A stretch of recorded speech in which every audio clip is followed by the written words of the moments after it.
Petrol हो गया है महंगा और आप ढूंढ रहे हैं इलेक्ट्रिक बाइक, लेकिन समझ में नहीं आ रहा कि क्या करें, क्योंकि आप चाहते हैं पैसे बचाना। अगर यही रीज़न है आपका इस वीडियो को देखने का, तो देखते रहिए। मेरा नाम है अकीक और आप देख रहे हैं मेरा channel dad bike it dude. ये अनप्लग सीरीज़ होती है जिसके अंदर हम लोग अनस्पॉन्सर्ड और दिल से दिल की बातें बताते हैं दोस्तों को। इससे पहले कि मैं आगे जाऊं, मेरा एक छोटा सा चैनल है, इसको ज़रूर सब्सक्राइब कीजिएगा, लाइक कीजिएगा, वीडियो अगर पसंद आ रही है दोस्तों के साथ शेयर कीजिएगा। फेसबुक, इंस्टाग्राम, टिकटॉक, जितने भी दूसरे प्लेटफॉर्म्स पे आप मुझे देखें तो ज़रूर लाइक कीजिएगा और दोस्तों से शेयर कीजिएगा। जंग चल रही है, सबको पता है, एक अनप्रेसिडेंटेड किस्म की जंग चल रही है जिसका किसी को भी नहीं अंदाज़ा था। लेकिन इस दौरान में क्या हुआ है कि पेट्रोल की कीमतें पूरी दुनिया के अंदर बढ़ गई हैं, पाकिस्तान के अंदर भी उसी हिसाब से बढ़ती चली जा रही हैं। अब हर शख्स ये सोच रहा है कि यार मैं इलेक्ट्रिक बाइक के ऊपर या इलेक्ट्रिक व्हीकल्स या इलेक्ट्रिक कार के ऊपर स्विच कर जाऊं। मैंने इससे पहले एक वीडियो बनाई थी कुछ महीने पहले, और उस पर आप लोगों को मैंने बताया था कि why cheap electric bikes in Pakistan में सस्ती इलेक्ट्रिक बाइक्स क्यों एक स्कैम है, और बहुत बड़ा स्कैम आप लोगों के साथ किया जा रहा है। बेचने वाला तो जाहिर है कि अपनी चीज़ की तारीफ़ ही करेगा, लेकिन देखें, अगर मैं एक ख़रीदार हूँ तो मैं किन किन चीज़ों को अपने जहन के अंदर रखूँगा, आज हम इसी बारे में थोड़ी सी बात करेंगे। इलेक्ट्रिक व्हीकल, इसको एक चीज़ है जो आप लोगों को बताई जाती है, एक प्रोपेगेंडा, या इसको प्रोपेगेंडा का लफ्ज़ नहीं कहते, हम इसको कहते हैं कि एडवर्टाइज़ किया जाता है। आप लोगों को एक चीज़ को एडवर्टाइज़ किया जाता है। ज़ाहिर है कोई एडवर्टाइज़ करने वाला, कोई इश्तिहार देने वाला ये तो नहीं कहेगा कि मेरी प्रोडक्ट में ये खामियाँ हैं, इन चीज़ों का भी ख्याल रखना। ये ज़ाहिर है कि एक रिव्यूअर की या जो भी शख्स इन्फ्लुएंसर होगा और ईमानदार होगा अपने काम के साथ, वो आपको बताएगा और ये उसकी ज़िम्मेदारी होती है। देखें, इलेक्ट्रिक बाइक्स को एक तरीके से एडवर्टाइज़ किया जाता है कि एक तो आपको फ्यूल का कोई ख़र्चा नहीं होगा, पेट्रोल का ख़र्चा नहीं होगा, बचत होगी। दूसरा, इसमें मेंटेनेंस कोई नहीं होगी। तीसरा, आप लोगों को कहा जाता है कि जनाब ये चीज़ अपने एक वक्त के बाद अपने पैसे पूरे करती है। आपको कहा जाता है कि जी पेट्रोल के ख़र्चे से आपको निजात हो जाती है। तो भाई सवाल यह है कि अगर पेट्रोल के ख़र्चे से निजात होती है तो फिर ख़र्चा आता किस चीज़ का है? ज़ाहिर है कि कोई भी बात अगर आपसे कोई कह रहा है कि जनाब आपको फ़लाँ चीज़ से ख़र्चा आ रहा है, तो फिर किस चीज़ का ख़र्चा आ रहा है, ये क्वेश्चन आपको करना ज़रूरी है कि आपका इसके अंदर सबसे ज़्यादा क्या ख़र्चा आता है? बिजली का। और बिजली के अंदर मेरी मिसाल के तौर पे इस वक्त घर के ऊपर मेरे लगा हुआ है सोलर पैनल, और मेरा बिजली का बिल आया है इस महीने तकरीबन 5,200 या 5,300 रुपये, 111 यूनिट के हिसाब से। और अगर मैं इसको डिवाइड करता हूँ 5,300 को आफ्टर एवरीथिंग 111 यूनिट के एतबार से, तो मेरा पर यूनिट कॉस्ट आ रही है 47 रुपीज़ पाकिस्तानी। ज़ाहिर है कि जब ज़्यादा इस्तेमाल करेंगे तो आपकी उस हिसाब से कॉस्ट भी बढ़ती चली जाएगी। याद रखिए कि मेरे घर के ऊपर इस वक्त, याद रखिए, लगा हुआ है क्या? Solar panel. अगर आपके पास सोलर पैनल नहीं लगा हुआ तो ज़ाहिर है कि आपकी पर यूनिट कॉस्ट और कंजम्पशन फिर और बढ़ेगी, और जब वो बढ़ेगी तो फिर आप अपनी यूनिट की प्राइस भी आपकी बढ़ती चली जाएगी। अभी अगर मैं 47 के एतबार से आप लोगों के सामने एक कैलकुलेशन रखता हूँ, और इसको मैंने बैठ के अपने पास, मेरा सेलफोन तो इस वक्त यहाँ में प्रीव्यू में इस्तेमाल हो रहा है, लेकिन मैं फिर भी आप लोगों को एक रफ़ कैलकुलेशन इसकी बताता हूँ कि अगर मैं 47 के एतबार से अगर मैं इसको मल्टीप्लाई करूँगा तो मेरे 3 से 4 यूनिट रोज़ाना का अगर चार्जिंग हो, डेली की चार्जिंग होगी इलेक्ट्रिक बाइक की, तो याद रखेंगे 50 के एतबार से लगा लेते हैं तो तकरीबन 4 यूनिट के एतबार से 200 के करीब मेरे पाकिस्तानी रुपीस चार्जिंग के अखराजात आ जाएंगे। अब आप कहेंगे यार लेकिन हमें तो 100 किलोमीटर्स की रेंज मिल रही है इसके अंदर। तो अब 100 किलोमीटर्स की रेंज के बारे में भी मैं आप लोगों को थोड़ा सा बता देता हूँ कि आप कहेंगे कि यार एक तरफ हमें 380 रुपये का पेट्रोल पड़ रहा है जिसके ऊपर मुझे 100 किलोमीटर भी नहीं मिल रहे, बल्कि मुझे जो है उसके ऊपर मुश्किल से 45-50 किलोमीटर मिल रहे हैं, और आपको 200 रुपये के अंदर अगर 100 किलोमीटर की रेंज मिल रही है। तो अब हम आ जाते हैं इस पॉइंट के ऊपर कि रेंज। कराची जैसे शहर की हम बात करते हैं, कराची जैसे शहर के अंदर अगर हम प्रैक्टिकल बात करें, राशिद मिनास रोड को छोड़ लीजिए, आप शाहरा फैसल की बात कर लीजिए। कराची का बहुत बड़ा एक ट्रैफिक शाहरा फैसल के ऊपर से गुजरता है। शाहरा फैसल के ऊपर चलाने वालों की एवरेज स्पीड 55 से 60 किलोमीटर्स होती है पर आवर, और एक औसत शख्स अगर अपनी मोटरसाइकिल के ऊपर अगर कोई वज़न रख के चलता है तो तकरीबन उसका ओवरऑल वेट 80 किलोग्राम कह लेते हैं, सॉरी, मेरा वेट तकरीबन 80 से कुछ अबव है। अब ये जो आपको 100 किलोमीटर की रेंजेस मिलती हैं, याद रखिए कि ये आप लोगों को बताया जाता है कि आइडियल सिचुएशन के अंदर 70 किलोग्राम या उससे कम का बंदा अगर सीधी रोड के ऊपर 35 से 40 किलोमीटर पर आवर की स्पीड पर चला रहा हो तो आपको ये रेंज मिलेगी। क्या ये प्रैक्टिकली पॉसिबल है? अगर किसी छोटी सोसाइटी गेटेड कम्युनिटी के अंदर आप इसको चला रहे हैं तो चलो ये बात समझ में आती है, फिर आपको पैसों की भी इतनी फिक्र नहीं होती if you are living in a gated society. लेकिन एक गरीब शख्स, कोई बाइकियाँ चलाने वाला आदमी, कोई दूसरा आदमी अगर इस चीज़ को कंसिडर करेगा तो क्या उसके जहन के अंदर बात आएगी? देखिए, आप अगर 60 तक की स्पीड के ऊपर आप चलाते हैं और आपके पास 72 वोल्ट 38 एम्प आवर्स की बैटरी है जो हब मोटर है, यानी जो नीचे से व्हील के ऊपर लगा हुई मोटर है, और आपका 17 इंच का तकरीबन उसका टायर है, 2000 वाट कह लीजिए, 2000 वाट से 3000 वाट तक की आपकी मोटर है आइडियल, जो मेरा नहीं ख्याल कि आपको 1.5 या 2 लाख रुपए के अंदर मिलेगी। वो जाहिर है कि आपको 3 लाख या उससे अबव कुछ जाना पड़ेगा। ये भी अपने जहन के अंदर एक ख़र्चा रखिए।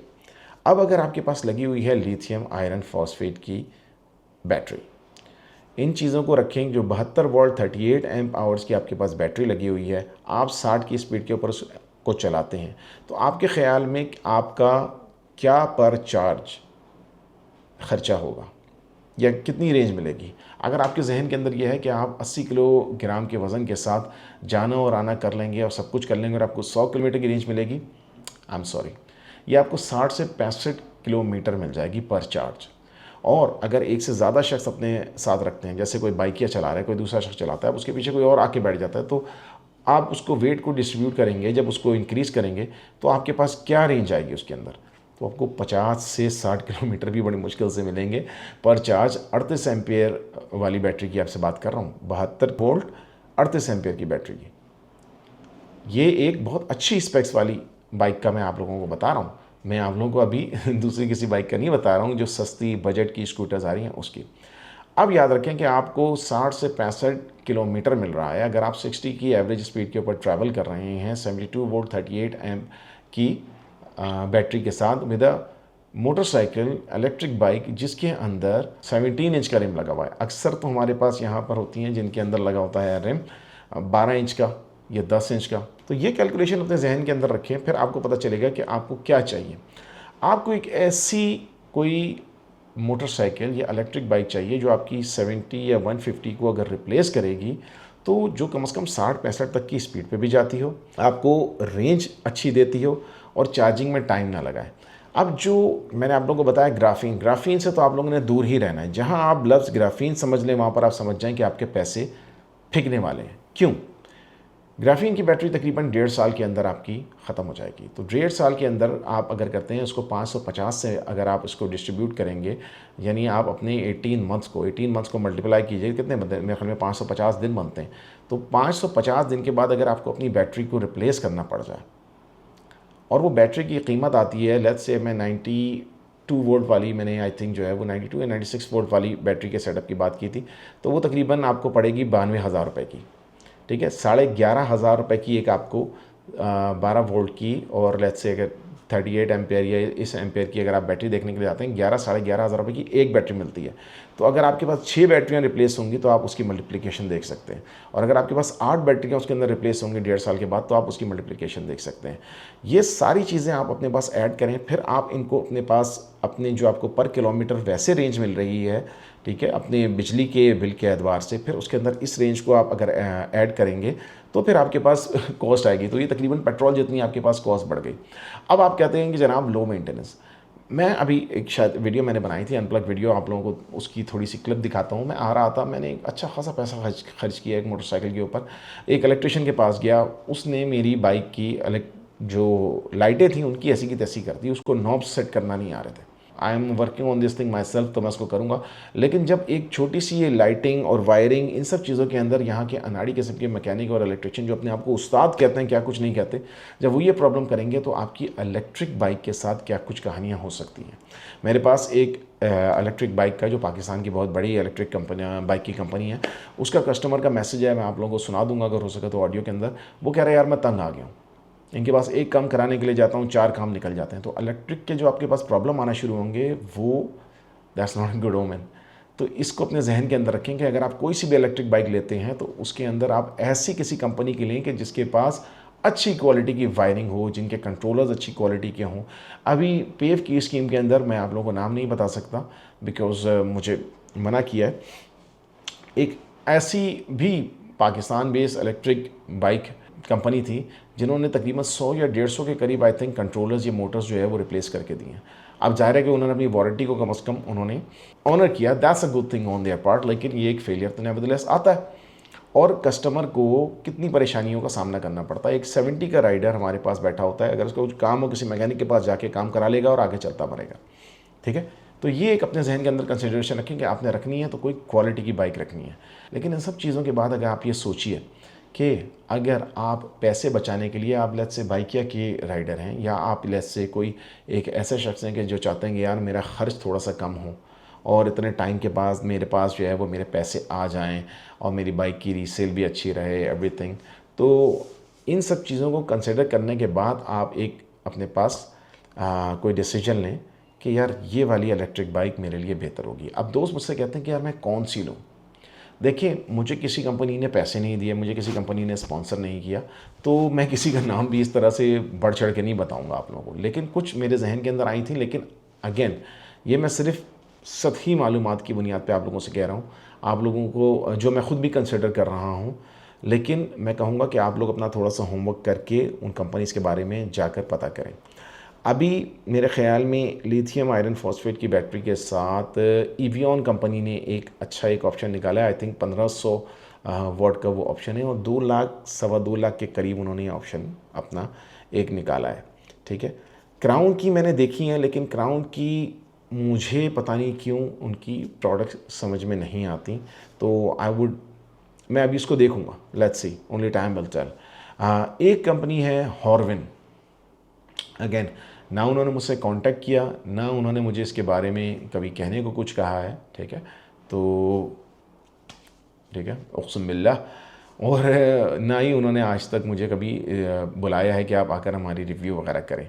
लेकिन हॉर्विन की CR1 QBB5 ये सारे ऑप्शंस मुझे ज़रा अपने एतबार से बेहतर लगते हैं। लेकिन अगेन ये 4 से 5 लाख रुपए की, क्योंकि इसके अंदर 4500 वॉट की मोटर लगी हुई है और ये आपका मिड मोटर है, तो जिसकी वजह से इसके आपने अगले और पिछले व्हील आपके अगरचे चेन के साथ चलेगी, तो व्हील का खुदा न खास्ता अगर ख़राब हो गया, व्हील रिप्लेस करना आप लोगों के लिए आसानी होगी। ठीक है, अगर पंचर हो गया तो पंचर लगाने में आसानी होगी। कोई इसके अंदर गलत इसकी वायरिंग के साथ छेड़छाड़ नहीं कर सकता। आप सिंपली इसके व्हील को निकालेंगे और आप इसके अंदर दूसरा टायर भी आप चेंज कर सकते हैं, ट्यूबलेस टायर्स के साथ आती है। तो दोज आर 2 और 3 गुड ऑप्शंस। लेकिन अगेन फिर वो बजट वाले बंदे के लिए अच्छी नहीं रहती। इसी तरह ओखला ने अपनी 1-2 प्रोडक्ट्स निकाली थी, तो मुझे वो भी पसंद आई थी। मैंने 1-2 वीडियोज़ हैं, आप लोगों को नीचे दिखा दूँगा, तो उसको सोचिएगा। लेकिन अगेन अगर आप ख़रीदना चाह रही हैं तो ग्राफीन की बैटरीज से दूर रहिएगा। Graphene batteries are a scam, माजरत के साथ, मतलब आपके पैसे नहीं बचाएंगे। अगर आप पैसा बचाना चाहते हैं तो ग्राफीन से दूर रहिएगा। Lithium battery is a better option, जिसके अंदर अच्छे कंट्रोलर्स हों, जिनके अंदर अच्छी बैटरी मैनेजमेंट सिस्टम हो। इन चीज़ों को अपने जहन के अंदर रखिए और फिर मेक अ वाइज डिसीजन।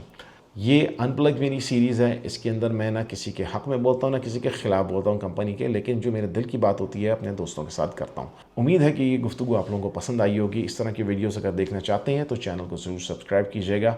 आती रहेंगे वीडियोस। हो सकता है कि फ्यूचर में मैं कुछ ज़्यादा इलेक्ट्रिक बाइक्स की वीडियोज़ बनाऊँ। अभी तक तो कंपनियां मुझसे थोड़ी सी डरी हुई होती हैं।